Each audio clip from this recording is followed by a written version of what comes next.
Ya pemirsa, Amerika Serikat menyatakan blokade di Selat Hormuz sudah mulai diberlakukan. AS memblokir semua kapal yang hendak melintasi selat itu untuk melakukan perjalanan dari dan ke pelabuhan di Iran. Lantas akankah aksi ini berdampak luas ke pasar internasional? Nah, Dan untuk membahasnya, ya tentunya Anissa, ini kita sudah terhubung dengan pakar geopolitik Timur Tengah, Bapak Wibawanto Nugroho Widodo, PhD. Selamat siang, Pak Wibawanto. Selamat siang, Mas. Ya, ini kita lihat ini Presiden Donald Trump ini mengecam akan memblokade puluhan pelabuhan-pelabuhan di sekitar Selat Hormuz begitu ya, jika Iran tidak juga membuka Selat Hormuz begitu. Nah, pandangan Anda seperti apa? Apakah Anda melihat ini ancaman Trump ini serius dan akan memicu perang berkepanjangan atau seperti apa dari Anda? Oke, jadi gini ya, saya akan memberikan gambaran objektif suatu keadaan yang sekarang terjadi ya, secara strategis sampai kepada operasional militer. Yang pertama perlu dipahami, yang saat ini terjadi adalah clash dari grand strategi dua negara yang berbeda. Ya. Ya, antara negara superpower dengan Iran yang mengambil posisi di dalam foreign policy itu adalah posisi balancing dengan konfrontasi sejak tahun 2009. Saya tidak bicara mana benar dan salah di dalam kesempatan ini. Nah, superpower yang saat ini berada yang dihadapi oleh Iran dengan cara balancing dan konfrontasi sejak tahun 79 itu Amerika yang mengklaim bahwa warga negara mereka itu paling banyak tewas di tangan negara Iran melalui proksi-proksinya sejak tahun 79. Itu salah satu klaim. Ya. Kita tidak katakan bahwa apa yang Iran tidak punya trauma terhadap Amerika di masa lalu, tentu ada ya. Ya, di tahun 53 Perdana Menteri Mossadegh juga dikudeta oleh CIA dan MI6 dan banyak cerita. Dan superpower selalu begitu. Nah, jadi kita lihat logika superpower, offensive realis. Artinya mereka akan melakukan apa saja jauh di luar wilayah mereka untuk mengamankan kepentingan nasional mereka sedini mungkin, sepreventif mungkin. Konflik tahun 79 tahun sampai 2026, 47 tahun itu dilakukan oleh Amerika dan Iran itu dengan cara special operation and non-basic conflict. Ya. Nah, ini berlangsung lama karena apa? Karena ada perbedaan grand strategi yang konfrontasi. Contoh ya, 4 pilar grand strategi Amerika. Yang pertama adalah melucuti kemampuan militer, nuklir dan juga proksi-proksi Iran. Ya, di kawasan yang menurut Iran itu adalah bagian dari forward presence atau national defense mereka. Ya, oke.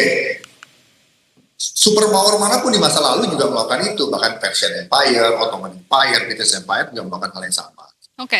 Dengan pihak-pihak yang melawan. Yang kedua, superpower itu selalu mau mendapatkan akses kepada energi atau choke points di dunia dari dulu siapapun. Yang ketiga, ya, yang namanya superpower itu berusaha mencegah munculnya aliansi rival. Dalam hal ini Amerika mencegah munculnya aliansi rival dari Rusia dan Cina. Yang keempat, superpower itu berusaha menjadi protektor di dalam suatu regional security complex, dalam hal ini Timur Tengah, di mana Amerika berusaha menjadi protektor terhadap Israel sebagai aliansi utama dan juga kepada negara-negara teluk. Nah, apa yang dibangun oleh Amerika bersama Israel dan negara-negara teluk selama ini, ya, khususnya di bawah Presiden Trump ini dianggap oleh Iran sebagai ancaman eksistensial mereka. Sebenarnya 4 pilar tadi itu semua dipercaya oleh Presiden Amerika sejak Jimmy Carter sampai Presiden Trump. Cuman caranya yang berbeda. Baru Presiden Trump yang melakukan konfrontasi militer terbuka, overt, direct, ya, dengan Iran. Itu poinnya tuh. Dengan tujuan untuk mengganti rejim supaya Iran itu geopolitical orientasinya berbeda dan bisa kompatibel dengan negara Yahudi, negara-negara Arab Sunni, Amerika, dan bahkan juga dengan superpower lainnya dengan Rusia. Tetapi ini nggak terjadi. Betul. Itu poinnya. Nah, karena tidak terjadi apapun yang menjadi kemauannya Amerika, itu menurut Iran ya adalah antitesis. Jadi mereka sekarang dalam tahap harus melawan. Dan Amerika sendiri sekarang masuk dalam tahap yang namanya coercive diplomacy. Karena upaya untuk membujuk itu belum berhasil. Dan upaya ini dilakukan secara paralel dan sekuensial. Jadi upaya militer ini untuk menekan supaya Iran mau kembali kepada ruang perundingan. Dan Amerika itu mempunyai kapabilitas untuk melakukan operasi perang laut di sini. Nah, terkait dengan operasi perang laut seperti yang Anda sampaikan tadi begitu ya, tapi kalau kita melihat sebetulnya tentu yang sangat dikhawatirkan adalah terjadinya serangan yang ada di Selat Hormuz itu begitu ya, sebagaimana kita ketahui memang gencatan senjata diberlakukan begitu ya sampai dengan tanggal 22 April nanti, namun kita melihatnya sepertinya sangat rapuh sekali, bahkan Israel pun masih melakukan serangan-serangan ke Lebanon begitu, tampaknya tidak ada kemudian gencatan senjata, hanya ada deeskalasi saja Bapak. Nah, tapi yang menjadi pertanyaannya, jika memang Selat Hormuz ini menjadi titik yang sangat sensitif untuk kemudian diblokade oleh Amerika Serikat, yang paling kita takutkan adalah terjadi serangan di sana. Banyak sekali kilang-kilang minyak di sana begitu ya, kapal-kapal tanker pembawa minyak dan lain sebagainya yang bisa kemudian menjadi dampak pencemaran lingkungan dan lain sebagainya. Tapi kalau kita berbicara secara luas terkait dengan dampaknya dari aksi blokade pelabuhan yang kemudian dilakukan oleh Donald Trump, apakah kemudian akan berdampak sangat serius terkait dengan alur logistik di pasar internasional, dan bagaimana kemudian nanti nasib-nasib kapal di negara lainnya? Jadi dari awal itu Amerika lakukan yang namanya tahap 1. Tahap 1 itu proxy war. Itu sudah meningkat menjadi limited strike. Ya, diharapkan selesai dalam waktu 2 minggu, tapi tidak selesai. Naik menjadi escalated war. 4 minggu belum selesai. Masuk kontingensi operasi militer. Yang dilakukan adalah serangan ke Kak Island ya, dengan misil, dan itu hanya terbatas. Dan yang escalate ya, adalah Selat Hormuz. Kenapa Selat Hormuz? Karena di sini Amerika memainkan 4 instrumen of national power. Militer hadir secara untuk menekan.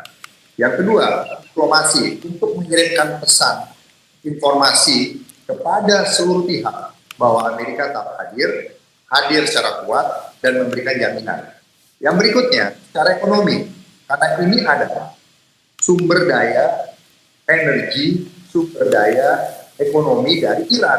Makanya blokade ini dilakukan untuk menghambat nafas ekonominya Iran. Itu poinnya. Itu aja poinnya gitu loh. Jadi semua instrumen itu dimainkan. Nah, sementara center of gravity dari Amerika itu sebenarnya adalah stabilitas ekonomi global dan domestic politics yang memberikan legitimasi. Jadi serangan ini pasti beresiko, tetapi ini sudah dalam posisi terjepit keduanya karena mereka tidak siap untuk escalate war, tapi mereka juga belum siap untuk bisa menyentuh isu fundamental 4 pilar tadi yang saya sampaikan. Nah, jadi dilakukan adalah mau tidak mau adalah blokade laut Hormuz ini, Selat Hormuz, specifically kepada aset-aset Iran dengan cara interdiction navy. Yang kedua, cara pengaturan lalu lintas laut di Selat Hormuz yang akan diambil oleh US Navy. Dan yang ketiga adalah dengan operasi anti ranjau. Tetapi ini pasti akan mendapatkan perlawanan dari Iran. Dan yang menjadi korban bukan hanya Amerika, kapal-kapal Amerika. Kemarin juga ada konfrontasi antara kapal destroyer di bawah USS Abraham Lincoln, strike group, carrier strike group. Satu kapal itu sudah dikeroyok oleh kapal-kapal cepat dari IRGC. Itu nanti juga penembakan dari tepi pantai, dari coastal defense Iran juga akan luar biasa gitu, perlawanan akan sengit gitu loh. Tapi tidak ada pilihan lain, dan di sini harga minyak masih akan naik. Dan impact-nya ini bisa menjadi regional war yang akan menyebabkan great power lainnya akan turun. Nah, kalau great power lainnya turun, ini satu step lagi perang dunia. Kalau sudah terjadi close battle. Dan menyebabkan semua kekuatan nuklir ya, karena ada 13.000 warhead ya ada di dunia ini. Itu dimiliki oleh Amerika, Prancis, Inggris, China, Pakistan, India, Israel, dan juga North Korea. Dan tadi Mbak sudah menyinggung mengenai Israel. Sekarang juga kalau kita mau mengupayakan ditegakkannya resolusi Dewan Keamanan 1701, di mana proksi Hizbollah itu diluncuti dan tentara Israel juga mundur, itu juga belum bisa terwujud sejak 2006. Karena menjadi norma di PBB itu dihadapkan pada gap yang begitu luas kepada situasi real di dalam geopolitik. Baik. Timur Tengah. Baik. Ya, Iya. bahwa belum ada kesamaan compatibility grand strategi di situ. Dan juga ya supaya dicatat ya, Rusia dan China itu juga tidak bisa menekan Israel terlalu jauh. Tidak ada yang bisa menekan Israel terlalu jauh. Ya, karena mereka mempunyai kepentingan. Pertama, Israel itu kekuatan nuklir didukung Amerika, punya kekuatan di Dewan Keamanan melalui PBB melalui Amerika. Mereka punya lobby yang kuat, mempunyai kekuatan intelijen, teknologi militer yang kuat, ya, dan selalu menggunakan argumen right to self defense gitu. Self defense. Sebagai negara gitu. Dan makanya Hezbollah dan Hamas itu karena faktor non negara supaya keluar. Nah, sementara Iran memberikan syarat, kami tidak akan menggeser proksi kami selagi Palestina belum dikasih kemerdekaan. Sementara negara-negara Arab di bawah Abraham Accord sudah memprioritaskan normalisasi hubungan dengan Israel, ya, dan stabilisasi regional, ya, di mana itu harapannya akan menunjukkan two-state solution Indonesia. Tapi ini perbedaan yang sangat mendasar, gitu. Dan ini akan dilakukan oleh Amerika blokade ini jika Iran tetap ngotot. Sayangnya begitu. Dan kalau memang tidak bisa lagi diajak baik-baik ngomong semua yang terlibat ini, ya harus perang, Mbak. Karena yang Dewan Keamanan saja sudah mengeluarkan resolusi 1701 kan tidak diturutin. Kenapa? Karena real power, real geopolitik itu dilakukan. Nah, jadi Anda melihat ini memang harus perang begitu ya, Pak? Adalah critical point. Menjadi perang yang akan melahirkan order baru. Itu poinnya. Baik. Jadi Anda melihat ini memang sepertinya harus perang begitu ya. Nah, baik Pak, ini berikutnya kita lihat ini kan langkah blokade Trump ini kan ini akan menguji ketahanan gencatan senjata yang rapuh dengan Iran dan sebetulnya memperburuk krisis energi global akibat perang begitu ya. Nah, bagaimana prediksi Anda terhadap Israel, maksud kami perang ini begitu ya, Iran dan Israel dan Amerika Serikat dengan Iran ini kedepannya akan seperti apa sih, ujungnya akan seperti apa ini Pak? Oke, sekarang ini posisi per hari ini ya, regional security complex di Timur Tengah itu sudah berhasil bertahun-tahun mencegah perang besar antar negara sejak tadi.